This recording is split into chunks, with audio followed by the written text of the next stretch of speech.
Yikes. So the Game Awards did not go as expected. Damn, I was really hoping for that Tim and Moby Smash Bros. Reveal though. Can you hand me the shovel?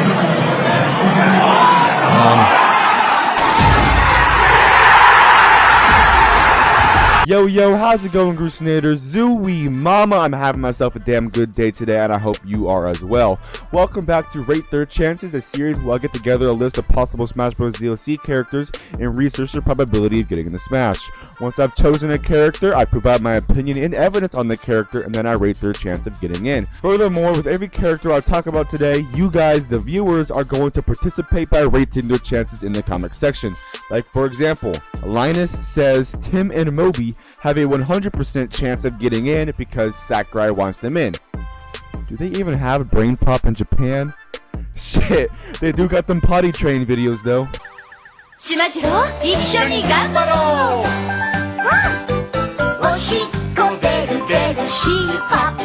Give me your opinions and evidence leading towards the probability of getting in, and you'll have a chance of potentially being featured in my next episode. As always, make sure you subscribe. I'm so close to hitting 9,000 subscribers, and I'm trying to reach 9,000 by the end of the year. So if you subscribed, I would greatly appreciate it. And while you're at it, hit the notification bell so you can become a Grucinator so you don't miss out on the next episode of Rate Their Chances. Now, without further ado, let's reveal our first potential fighter. Brothers, Phoenix Wright actually has a decent shot to making it in the Smash Brothers. Allow me to share with you my evidence on the case, Your Honor. I'm so funny. Capcom and Nintendo are basically soulmates. We got Ryu, Ken, Mega Man, and even fucking Rathalos as an assist trophy and a boss. This clearly shows how buddy-buddy Capcom and Nintendo are. With Phoenix Wright being a Capcom character, he has the right to get in Smash Bros. Yeah, right, bet. All badass puns aside, Phoenix Wright is a goddamn lawyer. How the fuck does a goddamn lawyer fight in a fighting game like Smash Bros? He would just fucking slap restraining orders on people. Believe it or not, Phoenix Wright is actually experienced when it comes to kicking ass and taking names. He appears in fighting games such as Marvel vs. Capcom 3, and whoo boy did they make a moveset out of him. He literally throws papers at you and says, here's my evidence. That sounds like the perfect neutral B to me. Sakurai takes a character's uniqueness as a priority when it comes to deciding which character he wants to develop for Smash Bros. How more unique could you get than a goddamn lawyer? His moveset would be so quirky and unique, it would be sinful if Sakurai did not at least consider Phoenix Wright as a possible character. Phoenix Wright also has a bunch of source material to pull inspiration from, such as his anime. And we've seen characters get representation from non-game originated stuff, such as Cloud's alternate skin, which is from his movie Final Fantasy VII Advent Children. So it wouldn't be bad if Sakurai and his team used the anime adaptation of Phoenix Wright and applied that somehow to his character. I'm going to be straight up, I never really knew until fairly recently that Phoenix Wright was a Capcom character, since he's so Nintendo exclusive and I've only seen his games represented on Nintendo systems. It's practically like Nintendo owns the fucking character, and it would not be an issue whatsoever for Sakurai to get the rights to put Phoenix Wright into Smash Bros. In the music, there is so much potential for remixes and tracks. They literally have a jazz and orchestra concert just for Phoenix Wright game soundtracks. Some of you might say that Phoenix Wright is not popular enough. I beg to differ. Sakurai said that fighters' popularity does not matter as long as they have the potential for a unique moveset and they're just fun overall. I mean, just look at Rob or Pac-Man. Seriously, who in the hell is Pac-Man? Phoenix Wright is absolutely popular enough. The dude has an anime, manga, musical, concerts. He's definitely popular. He's just not relevant anymore. But what's the best way to make a game relevant again? You put that shit in Smash Bros. Like, just look at Fire Emblem, for example. That franchise was on the brink of death, and they added Lucina and Robin, and then eventually Corrin, and bam, Fire Emblem is relevant again. Fellow Phoenix Wright fans, I would love to get into how Phoenix Wright would be a perfect fit for Smash Bros, but that's not what this video is about. If you want to peep more info about why Phoenix Wright can and should be in Smash, I recommend you watch this video by Sonsa K. I'll leave a link to that in the description. Phoenix Wright is a goddamn lawyer. He'd be so awesome in Smash Bros. Phoenix Wright has potentially the craziest moveset Smash Bros. Could ever see. His music would fit perfectly, and he has the opportunity to become relevant again. With all that being said, I give Phoenix Wright a 35% chance of being in Smash. Now, our next fighter is... Yikes. This is a tough one. There are a multitude of leaks going around surrounding Cosmos for Smash. She was supposed to be revealed at the Game Awards, but judging by this, Jeff, That's going to do it for the Game Awards 2019. Thank you so much for joining that us. simply just was not the case. Now, rumors are stating that Cosmos will be revealed in the next Nintendo Direct, and then some are stating she's not going to be revealed at all, and then even some rumors are saying that if you play Ness, you'll automatically get a girlfriend, which is scientifically and physically impossible. To put it simply, it's too crazy to bet any money on any one of these leaks. Y'all remember the Grinch leaks, where shit just made too much sense? That literally happened with the Game Awards. That is why I don't trust leaks, and you shouldn't either. But I'm here to give you my rating on Cosmos getting in Smash, not my opinion on leaks. Cosmos is a female character from the Xenosaga games, which is developed by Monolith Soft and Bandai Namco. We already do have a Monolith Soft rep being Shulk and potentially Rex from Xenoblade 2. I do go into more depth about Rex's chances in my previous video, which you should check out if you have not already. Rex has a pretty high chance of getting in. If Rex is already planned on being in, that significantly lowers Cosmos' chance of getting in, at least in my deductive reasoning skills. But that doesn't completely ruin her chances. She does have the potential for a unique moveset, and Sakurai loves bringing something unique into his game. She could definitely pop out with her cannon weapon things. Seriously, what are those? Like, what the She even has a fucking Gatling gun attachment? What the fuck? As we know, we haven't gotten a gun-based character in Smash's DLC ever. So yay, not another sword fighter. We also haven't gotten a female character as DLC in Smash Ultimate. Not that that has to do with anything with the decision making, but it would just simply make sense adding a female rep in my opinion. But I digress. Also, Monolith Soft could be potentially working on a new Xenosaga game or a remake of a Xenosaga series. We really don't know. But seeing that Monolith Soft is now working on Xenoblade Chronicles Definitive Edition, it seems like their focus is to build a Xenoblade brand instead of their old brand in Xenosaga. We truly do not know anything about this character. She's just so whack. The only thing really going for her are these leaks about her. Then again, there was no reason or evidence to believe that we'd be getting Joker from Persona 5, so we really don't know. With the little evidence I could find, besides supposed leaks and rumors and a unique moveset, I give Cosmos a 10% chance of making it in the Super Smash Bros. Ultimate, but that's just my opinion. Be sure to tell me your ratings in the comment section and evidence supporting Cosmos in Smash Bros. Now, the next fighter is Sunny from Stuffy Bunny.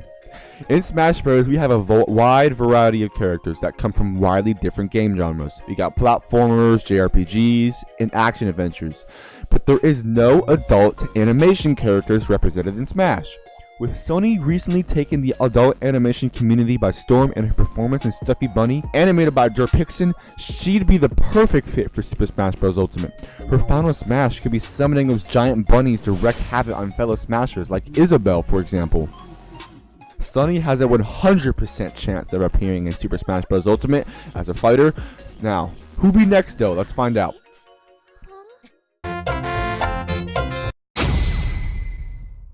Aro from the Puyo Puyo series. There isn't much evidence from direct sources, but there is a lot of speculation going around.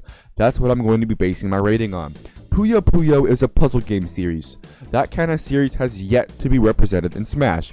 Like I said before, we have platformers, JRPGs, action adventures, and hell, even fitness games represented by Wii Fit trainers in Smash. But no puzzle games. Papa Gino's recently did a video on the color theory and how Aro from Puyo Puyo fits perfectly. I'll leave a link to that in the description if you want to check it out. For those of you who do not know what the color theory is, it's a theory based on the colors representing each DLC fighter. Even Papa Gino's would agree, ain't that right, Papa? Yes, Puff Tendo. I agree with you. As you can see on the Smash website, each DLC fighter has a color. Piranha Plant's green, Joker's red, Hero's purple, Banjo is yellow, and Terry is blue.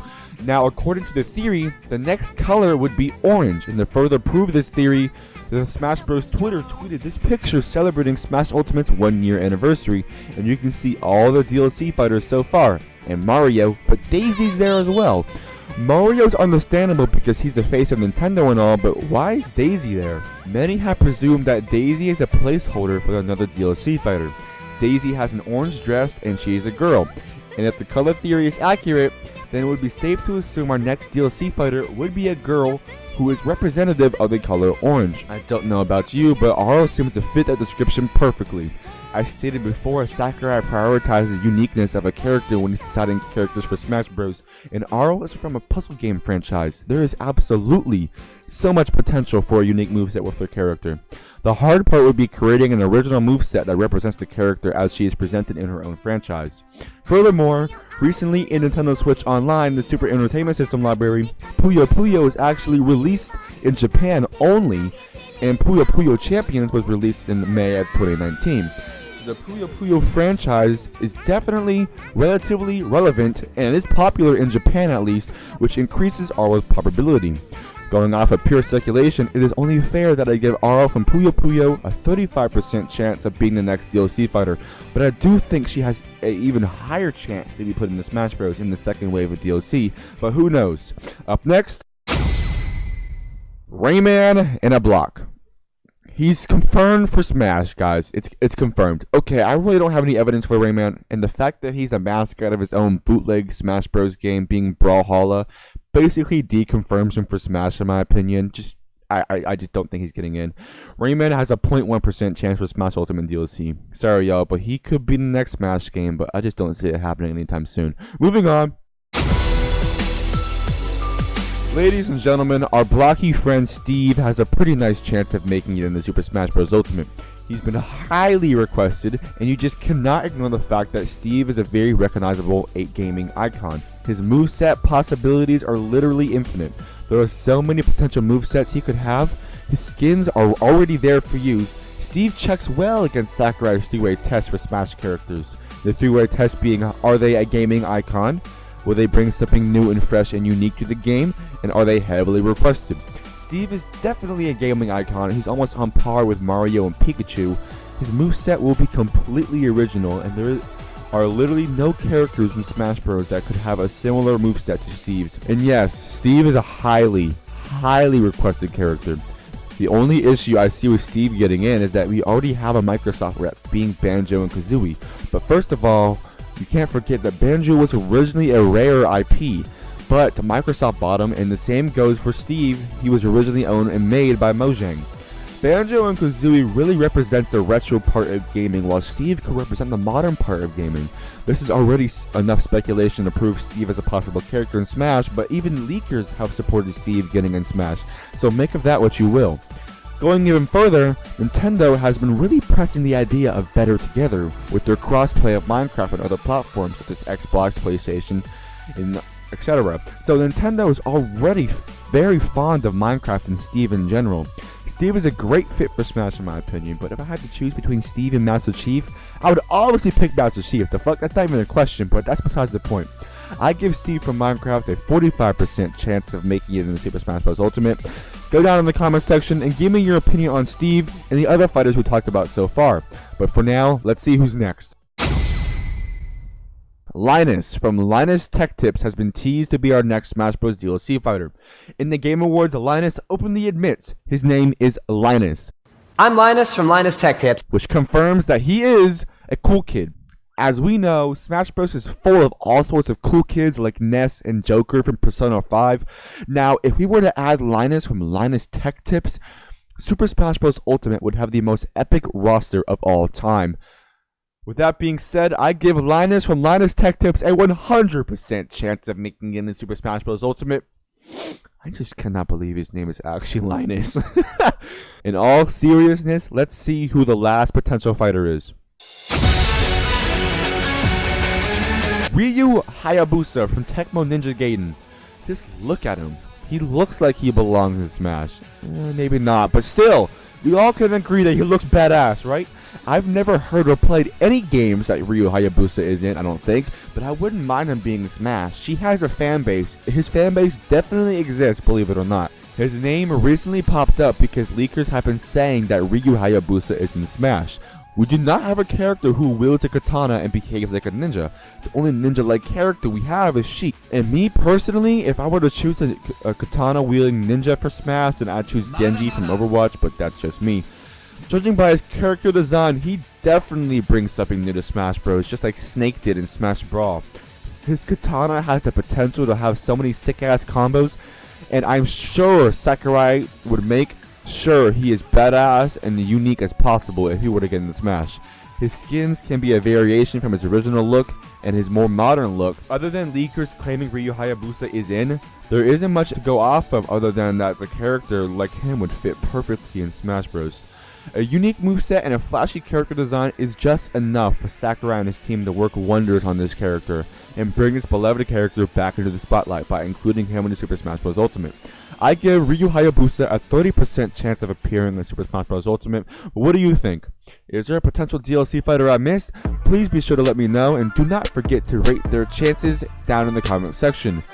You may be even featured in my next episode of Rate Their Chances, but for now, remember to stay quirky, stay goofy, and as always, please have yourselves a damn good one.